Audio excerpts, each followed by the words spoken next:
Magandang umaga po sa inyong lahat. Tinatanggap ko po na ako po ay hindi nakasagot sa maraming tanong mga nakakaraang huling araw. Ay nakapag-isip-isip na tumulong na lamang po sa investigasyon na to para po sa bayan.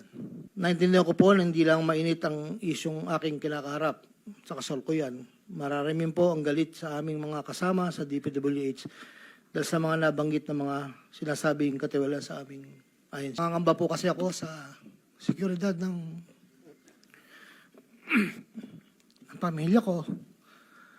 Ito pong aking salaysay ay marami pong mga tao na mababanggit at ako po ay humingi ng tawad sa mga tao na to, pero kailangan ko pong sabihin yung katotohanan. Pakabigat po ng mga babanggitin ko rito at ito po ay malalaman po natin ngayong umaga.